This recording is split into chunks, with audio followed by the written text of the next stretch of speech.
Welcome back to Never Shut Up. It's your boy Marcellus Wiley. This is how I help itty bitties. I show them this journey right here, right? From adversity to affluence. Damn right.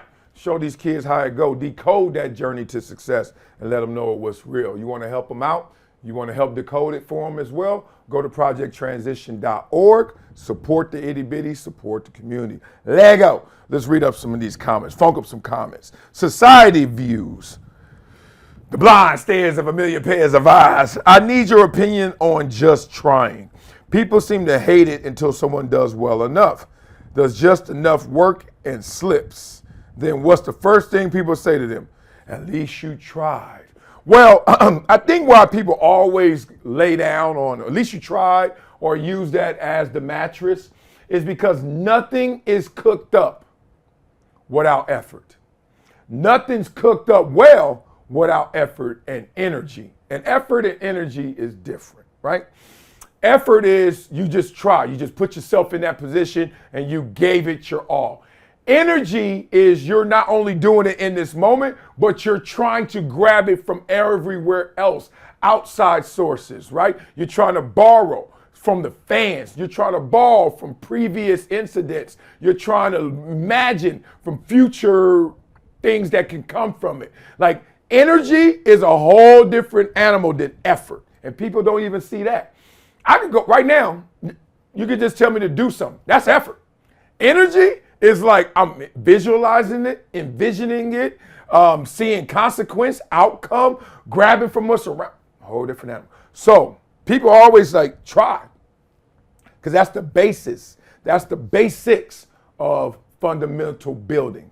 But if you want to get to the next level, build penthouses, you want to be at the top floor, you better bring some energy. You ever see a team just out there trying, but they ain't got that energy? Everybody's just doing what they're supposed to do. Everybody's trying, but that's the difference. So I hear when people say that. I get what it's about. Wiley, I love your show, man. And I'm certainly an advocate of capitalism, objectivism, Austrian school, etc. I urge you to check out Jordan Peterson's conversations with Matt Dillahunty and Sam Harris. I've seen the Sam Harris ones. Sick. That said, I agree with Peterson's message here within this context. And since you are one of the most motivational, inspiring personalities on YouTube, I can understand why his message resonates with you. But for me, having seen Peterson unmasked and undressed on multiple occasions, it's very difficult to take him seriously. No one's perfect. Two, unmasked is like, okay, if I get unmasked, whatever that means, I don't know. Unmasked sounds like a fraud. I don't think Jordan Peterson is a fraud. I think that he has now hit a volume and enough content out there where some of the stuff is going to sound hypocritical at times, or some of the stuff may sound baseless at times, or sometimes you're going to go against somebody else who is more expert in that fine subject. You talk enough, that as we say in the industry, you talk enough, you're gonna mess up. You know what his word count is right now in terms of topics? It's insane. So just like the Bible, you write all of that, chapter 3, page 36, ain't gonna add up with page 360. It just doesn't go the same, right? That's just the way the world goes. That's just the way it is. So I don't use that as unmasked. I think this world right now, we too gotcha. Like, see, I remember, dog, maybe there's new information. Maybe I've changed my tone and tune about that. Maybe somebody's right. Maybe somebody made me unlearn. Maybe it's time for me to grow a different way of looking at it. Just not always unmasked, not always. Hey, Charleston, I'm about Charleston White. I'd probably take you seriously if every other word wasn't the N-word and he didn't appear always on something liquor or something just an opinion and observation piece, and no disrespect, Don. Well, I'm not a fan of the N-word either, but I'm going to tell y'all, cats do all these little tricks, N-word, be profane, explicit, because really, you don't get the masses to listen to you fully, or it's the easiest way to get them to listen to you. I've seen that. Those are the two routes. You got to be beyond exceptional to not be out here profane and getting people to do it. And profane ain't just explicit language. It got to be explicit content too. Like, you got to hit people on the edges for them to move. Simple as that. You come in here middle of the pack meeting, oh, I want to help you. People are like, man, close the door. They treat you like they don't know you. They treat you like they don't understand what you're talking about. Great take. Now, not totally with you on the kids will respect our kids, call every adult that we interact with Mr. or Miss. We think when you address someone with a title of respect, they will be treated as such. I'm not mad at that. That's the way I was brought up. I still say yes, ma'am, no, ma'am, or sir, or thank you. I call it loud manners. My kids have manners. But I also know that I want my kids to respect people beyond title. And I like that if you call somebody by their name and still respect them, then that's better than just respecting them because of their title, because of you are forced to do it. I want these kids intrinsically, I want these kids by their own volition to actually respect. So I'm trying to go to the next level. How do you respect your teacher? Not just because you call her Mr. or Miss, because it's your teacher. Valerie, respect Valerie, your teacher. Valerie Howard, my mom's name. Respect her for being Valerie Howard. Don't respect her just because of the title, because you know what happens? When you get older, anybody with a title, anybody with a nice desk, anybody with a big desk, anybody with the corner office, anybody with the big door, that's the title now. You respect them just because? Nah, I want my kids to pierce through all that. Look at you, you got authority, you got title, respect, because you're a person. That's what these kids are being taught in my school, and I actually support it.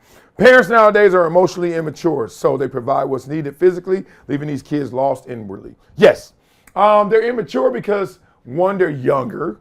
Two, their experiences now have to be something that gains and garners attention. Like parents now want to be the star instead of handing the baton off to the kid and let the kid be the star of the family. We're grooming the kids. Like there used to be this generational cycle of everything was for the next. But now parents are more selfish than ever. They want to live while they raising their kids. I got to live too. Well, yeah, but if you got to say that, you're doing too much. Of course you're going to have couples night out. Of course you're going to have dinner with your honey and your wife and her husband. Of course you're going to have movie night. Of course. But when they start living and, I got to hit the club, or how many vacations I'm going on without the kids. And, oh, man, they fine. They babysitter got them. School got them during the day. Babysitter got them at night. They good. Put them on in front of an iPad and shut your trap. Most of the teachings actually occur at home, not even in school. And school is up there, obviously, it's number 2. But it's really you. Your kids, watch your kids. Your rear view mirror should be for 2 things. See the car on your ass and see your kids looking at you learning. Just do this. Kid looking at you like this. Everything you do. I remember I grew up growing up, and this is no lie, I gotta be candid. My dad, he had a weak bladder. So he always had to pee. So he had to have a pee cup. Guess who got a pee cup? Me. Guess why I got a pee cup? Because I was looking at my daddy had to pee all the time in that damn rear view. I was 8 years old. I remember. Guarantee you MJ gonna have a pee cup. Had to get that out. All right, y'all. Y'all know we finish every show with a Wileyism. Yeah. Dumb to always have something smart to say. Dumb to always have something smart to say. It is. You ever met that person? I'm that person. Always trying to say something smart. I'm a smart aleck. It's dumb to always have something smart to say. Why is it dumb? I'm really saying this. Don't insert yourself in everything, even if you're right. Like, know when to hold them, know when to fold them, and know when to walk away. I've learned that there's this dynamic, there's this dimension of life where people won't express to you orally how they feel about you, but they'll show you. One thing Jordan Peterson says I think is remarkable is he says, raise your kids to be people that people want to be around. Like we raise our kids to be smart, athletic, all that stuff. He's like, nah, raise kids that people want to be around. Because when no one wants to be around your kid, opportunities will be lost. And think about that. Y'all ever see some kids you like, Why are y'all enabling that kid to act like that? That kid is going to be insufferable. No one wants to be around that kid. If you don't want to be around your kid, somebody else around you don't want to be around that kid. And they ain't going to tell you, but they going to show you.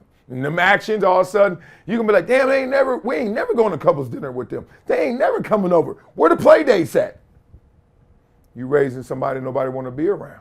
Simple as that. So I had to learn that. So it's like, damn, you see somebody that's always talking, always jumping in, always like, damn, you active. You active in these conversations. It's kind of dumb to always have something smart to say. Like always putting yourself in the middle of it, in the thick of it. Even if you got something to lend to it, let others, right? It's a team game. Football, does the running back get every single carry? One running back? Football, does he get all the catches? We need somebody to block. We need somebody to tackle. We need somebody to kick it. Everybody got to chip in on this team effort, right? So just remember, because you may think you over here being genius, but it's dumb to always have something smart to say. That'll do it for today's episode of Never Shut Up. Beat it up in them comments, have some fun. Make sure you go to projecttransition.org, support these itty bitties in the community. Yeah, we do it different around here and we have fun doing it. That's it. About to go check on my itty bitty, make sure he's good for the day. Love you guys. Have an amazing day. I will. Yeah, yeah.